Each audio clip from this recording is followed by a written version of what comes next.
Il cartello sociale di Agrigento interviene dopo le dichiarazioni del commissario straordinario del Libero Consorzio Raffaele Sanzo relative all'Istituto Epia Fermi di Aragona. Nella prossima stagione la scuola sarà trasferita nei locali del Foderà al quadrivio Spinasanta. Una buona notizia, dice il cartello sociale. Ci sono voluti 8 anni e alcune proteste, ma alla fine sembra si possa trasferire dalla zona industriale un importante istituto in città.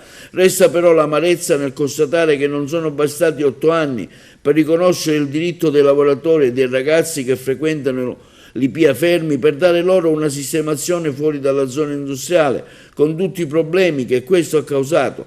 Constatiamo che è bastata la pressione legittima di un'azienda che si è vista negare l'autorizzazione per l'ampliamento della propria attività per trovare la soluzione. Meglio tardi che mai. Era il 14 ottobre del 2021 quando il commissario di allora, incontrando le organizzazioni sindacali, aveva assicurato l'impegno dell'ente per svolgere in maniera più celere l'iter per bandire le gare e ripristinare le strutture scolastiche chiuse dal 2014.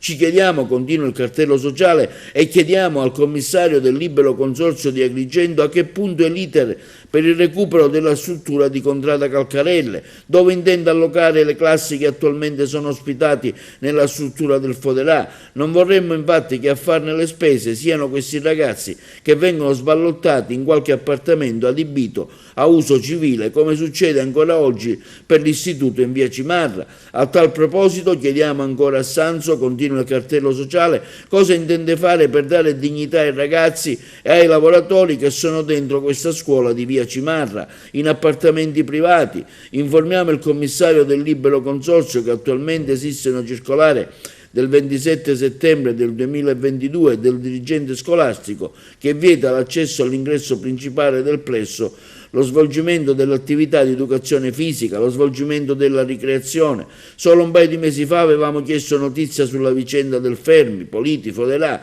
sul quale ha mantenuto il massimo riservo. Avevamo anche chiesto perché non rispondesse a una lettera di un comitato di genitori dei ragazzi infilati in queste stanze e di quelli allocati in via provvisoria al Foderà. Anche a loro non viene dato risposta. Adesso, conclude il cartello sociale, finalmente si ha qualche notizia grazie alla stampa. È ovvio che se non si trovano soluzioni degne di un'edilizia scolastica per questi ragazzi costretti a stare in stanze a uso civile, in appartamenti senza spazi adatti per le attività ricreative e lo svolgimento di attività di educazione fisica, saremo a fianco dei genitori e dei ragazzi per difendere i loro diritti.